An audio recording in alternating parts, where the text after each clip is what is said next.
ఓం ఓం ఐం శివశక్తి సాయి సిద్ధ గురు శ్రీ రమణానంద మహర్షి గురుభ్యో నమః. జై సాయిరామ్. ఓం అనంతకోటి బ్రహ్మాండ నాయక రాజాదిరాజ యోగిరాజ పరబ్రహ్మ శ్రీ సమర్థ సద్గురు సాయినాథ్ మహారాజ్ కి జై. ఈ మధ్య సోషల్ మీడియాలో జరుగుతున్నటువంటి డొల్లి ఇది మా పల్లెటూరు కాబట్టి పల్లెటూరు యాసలో మాట్లాడాల్సి వస్తుంది. లలిత్ కుమార్, లలిత్ శాస్త్రి వీళ్ళంతా దొంగ మూటలుగా ఏర్పడి షిరిడి సాయిబాబాని తిడుతూ ఉన్నారు. అరే దొంగ మూటల్లారా, అసలు షిరిడి సాయిబాబా గురించి మీకు ఏం తెలుసు అని మాట్లాడుతున్నారు. ఒక ముస్లిం అమ్మాయి వీడియో పెట్టింది. పెడితే ఆమెను కూడా ఒక స్త్రీ అని చూడకుండా కూడా లలిత్ కుమార్ గారు ఇష్టం వచ్చినట్టు తిడుతూ ఉన్నాడు. ఇది మానవ హక్కుల ఉల్లంఘన. సాయిబాబాను కొలుచుకునే వాళ్ళు కొలుచుకుంటారు, ఖచ్చితంగా కొలుచుకుంటారు. మేము సత్యత వరకు కొలుచుకుంటారు, సత్యవంతా జన్మజన్మలు కొలుచుకుంటారు. ఆయనకు జన్మల్లో ఉన్న భక్తులు ఈ జన్మలలో ఆకర్షితులు అవుతారు, పోతారు, కొలుస్తారు, వస్తారు. ఏదో 4 ఛానళ్ళు పెట్టి నలుగురు వెనకేసుకొని మీటింగ్లు పెట్టినంత మాత్రాన బాబా గుళ్ళు మూతలు పడతాయి అనుకుంటున్నారా? తగ్గేదే లేదంటారు. ఇంకా ఏమన్నా ఎక్స్ట్రా చేసిరనుకో అస్సలు తగ్గేది లేదంటారు. అట్లుంటారు ఇటు జనాలు. షిరిడి సాయిబాబా గురించి ఎంత నీచంగా మాట్లాడుతున్నారంటే, సాయిబాబా భక్తులు కూడా కొంతమంది, ఇప్పుడు నేను రమణానంద మహర్షి వారి యొక్క శిష్యుడిని. రమణానంద స్వామి సద్గురు, షిరిడి సాయిబాబా పరమగురు, ఆదిగురు పరమశివుడు. వీరు ముగ్గురు సేవ చేసుకుంటూ పోతున్నాం. ఇందులో ఈ సోషల్ మీడియాలో వచ్చేటి టక్కుమని వచ్చి అమ్మని కూడా మేము అంటలేము. అది ఏందో దరిద్రం వచ్చి అలా పడుతూ ఉన్నాయి. అవి అరే ఏం వాగుతుండ్రా అని ఇట్లా క్లిక్ చేస్తే పచ్చి ఇవి. మొన్న ఒకడు లలిత్ శాస్త్రి అంట హోమగుండంలో అదేంది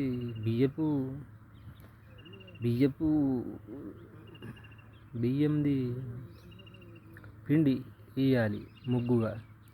ఈయన ఎవడు కుంకుమ వెళ్తుండు. దీన్ని క్షుద్ర పూజ అంటారు. హోమం చేసేటప్పుడు భార్య ఈ పక్క ధర్మపత్ని ఈ పక్క ఉండాలా, కుమార్తె ఈ పక్కన ఉండాలా. అలా కాకుండా ఇటు రివర్స్లో ఊకున్నారు. ఇట్లా ఊకునుడు కూడా క్షుద్రమే. ఆ కుంకుమ అల్లుడు శూద్రమే. అక్కడ అసలు అన్ని క్షుద్ర పూజలు. ఎక్కడికి మీరు వెళ్ళారంటే మీ పని కథ. ఇంతకన్నా ముందే మా స్వామి చెప్పిండ్రు. కొంతమంది స్వాములు వస్తుండ్రు, అన్నీ తాళాలు క్షుద్ర పూజలు చేసి కుంకుమ విభూది మన ఇదేంది లడ్డు తెచ్చి ఇస్తుండ్రు, ఇంటికే తెచ్చి ఇస్తుండ్రు. అసలు మీరు తినకండి అని మా స్వామి చెప్తే దాన్నే డబల్ జిరాక్స్ చేసి, అంటే మా స్వామి చెప్పిన దాన్ని రివర్స్ మాకే చెప్పుడు. అంటే స్వామి చెప్పిన జ్ఞానాన్ని రివర్స్ స్వామికి చెప్తుండు. అంటే యూట్యూబ్లో ఏని అట్లా చెప్తున్నా. ఓకే, నువ్వు చెప్పిన ఎవరు నమ్మరు. మీరు వాగి వాగి వాగి వాగి మీ నోళ్ళు మూతలు పడాలి. వాగి వాగి మూతలు పడుడేంది. ఖచ్చితంగా ఏదో మీ పాపం పండిన రోజు మీ భర్తం పడతాడు. మహాభారతం చదవలేదా? మీ పాపం బండెను నేడు మీ భర్తం పడతా చూడు. శిశుబాలుడు 100 తప్పు చేసిన బట్టినే లేపేస్తావు అన్నీ అని చెప్పిండు. అయిపోయింది.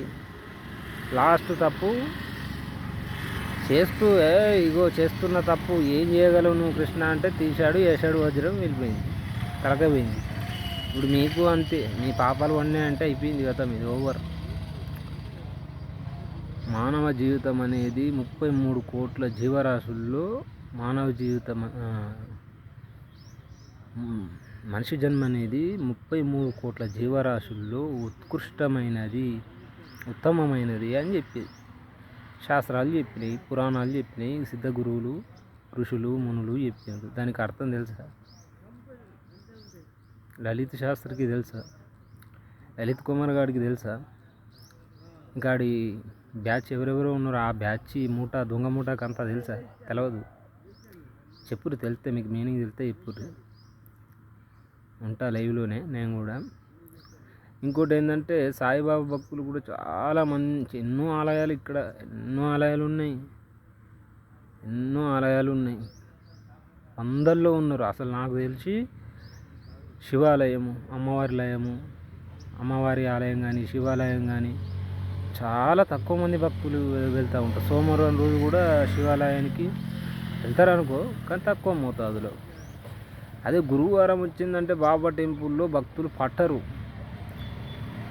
ఒక కొత్త సినిమా, ఒక అగ్రనటుడు సినిమా వస్తే ఎట్లా మంది పట్టరో అట్లా పట్టకుండా వెళ్తారు షిరిడి సాయిబాబా ఆలయానికి. ముఖ్యంగా ఏంటంటే ఏ దేవాలయంలో కూడా అన్నదానాలు జరగవు. సాయిబాబా దేవాలయంలో అన్నదానం జరుగుతుంది. ఒకటి ప్రతి అది చిన్న టెంపుల్ అయినా కానీ, చిన్న టెంపుల్ కావచ్చు, అక్కడ అన్నదానం ఖచ్చితంగా జరుగుతుంది. పేదవారం ఫస్ట్ అయితే అక్కడ ఊకున్న పేదవాళ్ళకి అన్నం పెడతారు. తీసుకుపోయి ముందు వాళ్ళకి పెట్టిన తర్వాతనే వేరే వాళ్ళకి పెడతారు. క్రమశిక్షణ ఉంటుంది, భక్తి ఉంటుంది, సమానత్వం ఉంటుంది, ప్రేమతత్వం ఉంటుంది. ఏ కులం అని ఉండదు, ఏ మతం అని ఉండదు, బాబా కోసమే వస్తారు. అసలు వీళ్ళు కులాల మధ్య చిచ్చు పెట్టి మేము హిందువులము, ఇది ఏమన్నా మీకు కరెక్ట్ అనిపిస్తుందా? కాదు కదా. బ్రాహ్మణ కుటుంబంలో పుట్టినవాడు ఎలా మాట్లాడాలి అనేది కొద్దిగా ఉండాలి సెన్స్. అది క్షుద్ర పూజ, ఇది ఆ పూజ, ఇది ఈ పూజ అని చెప్తే ఇక అక్కడికి వెళ్ళరనుకుంటున్నాం. అంటే అదొకటి సృష్టించి అది క్షుద్ర పూజ అని చెప్తే, క్షుద్ర పూజ ఎవరు వెళ్ళకండి, వెళ్తే అయిపోతారు, అంత ఉందా అయిపోతారు అనగా జనాలు భయపట్టి బెంబేలు ఎత్తిపోయి అనుకుంటున్నామేమో. అట్లా కాదు. రమణానంద శిష్యులందరూ అట్లా బెంబేలు ఎత్తేవాళ్ళు కాదు. రమణానంద స్వామి ఒక్కొక్క శిష్యుడిని రాయి లెక్క కాదు, రత్నం లెక్క తయారు చేసిండు. వజ్రాలు లెక్క, కోహినూరు డైమండ్. ఎవడో కొట్టుకపోయాడని ఏడుతూ ఉంటారా ఇండియాలో అని అంటారు కదా. అప్పుడు బ్రిటిష్ వాళ్ళు కొనవేరట అది. అట్లా కోహినూరు డైమండ్ లెక్క తయారు చేసిండు. జ్ఞానంలో కానీ, భక్తిలో కానీ, శక్తిలో కానీ, దేంట్లో ఉన్నా కానీ. అందుకని చెప్తున్నా, లలిత్ కుమార్ నువ్వు ఇవి మానుకో, నీకు మర్యాద చెప్తున్నాం. వినకపోయిందంటే నీకు శంకరగిరి మానేయాలి. ఇంకొకటి, సాయి భక్తులందరూ కూడా స్పందించాలి. మాకెందుకు అన్నట్టు మొన్న స్వామి చెప్పిన స్పీచే, కొత్తదేం కాదు, స్వామి చెప్పిండ్రు. ఎందుకు బాబా భక్తులందరూ ఇప్పుడు రమణానంద స్వామి శిష్యులమైనటువంటి కొంతమంది రుద్రగణం అనే ఛానల్లో అందరూ స్పందిస్తుర్రు, ఓకే రైట్.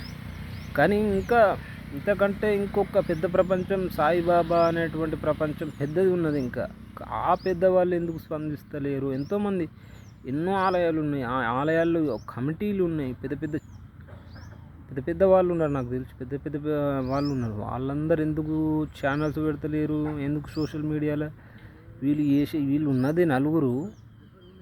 అసలు బాబా భక్తులు ఆకాశంలో చుక్కలనేమో లెక్క పెట్టచ్చు, కానీ భక్తులను లెక్క పెట్టరాదు, ఆలయాలను లెక్క. మరి అంతమంది సాయిబాబా భక్తులు స్పందిస్తలేరని మొన్న మా స్వామి కూడా అసహనం వ్యక్తం చేసిండు, కొద్దిగా నిరాశ కూడా చెందిండు. మేము కూడా అదే సేమ్, వాళ్ళు కూడా స్పందించాలా. ఒకటి, బాబా యొక్క టెంపుల్కి వచ్చి దక్షిణలు ఇచ్చి అన్నదానానికి అన్నిటికీ సహకరిస్తుర్రు, అవి మీకు కావాలి. కానీ బాబాని తిడుతుంటే దాన్ని ఖండించడం కావద్దా? దాన్ని కూడా ఖండించాలి కదా. వీళ్ళు ఏదో నలుగురు వాళ్ళ మందిని పెట్టుకొని బాబా ఫోటోలు తీసి బయట పెట్టిస్తే ఇగో ఫోటోలు తీసేసారు బాబాయ్. పిచ్చి నా కొడక. అసలు నీకు మైండ్ ఉండే మాట్లాడుతున్నావు.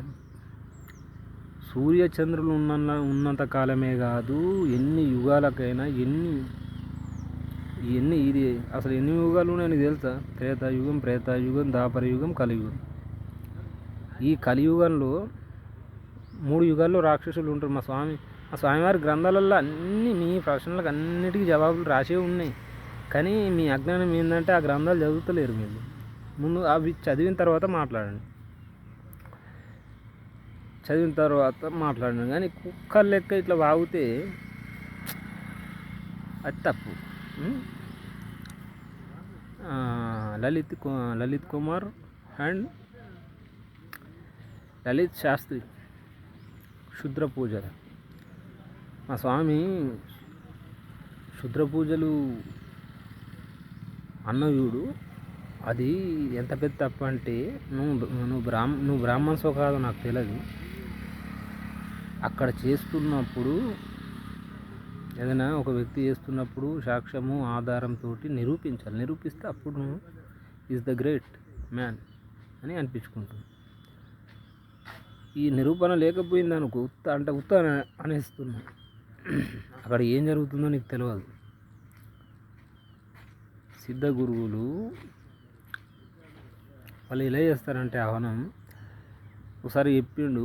ఈ మా స్వామివారు ఆహ్వానం చేసేటప్పుడు సిద్ధ మహాగురువులు ఈ కాళ్ళు చేతులు నరుక్కొని ఆ హోమగుండంలో వేసేసి చేతుండేనట. మళ్ళీ హోమం అయిపోయిన తర్వాత వాళ్ళ కాళ్ళు వాళ్ళ మెడకాయ మొత్తం వచ్చి తిరిగి వచ్చాయట. ఇట్లా కూడా చేస్తుండంట ఆహ్వానాలు. ఇట్లా ఎన్నో ఉన్నాయి, ఎన్నో పద్ధతులు ఉన్నాయి. మన ఒక హిందూ సాంప్రదాయంలో లెక్కలేనన్ని పద్ధతులు ఉన్నాయి, సాధనా మార్గాలు ఉన్నాయి. అవన్నీ తెలుసా నీకు? ఇంక కొన్ని భయంకరమని చెప్తే తట్టుకోను. ఖాళీ తంత్రశాస్త్రం ఒకటి ఉన్నది. మరి అది నేను రాసింది కదా, పండితులు రాసింది కదా, బ్రాహ్మణ్సే రాసింది కదా. అందులో ఉన్నాయి, మళ్ళీ చెప్తాను. నీకు ఉత్తరపోతావు.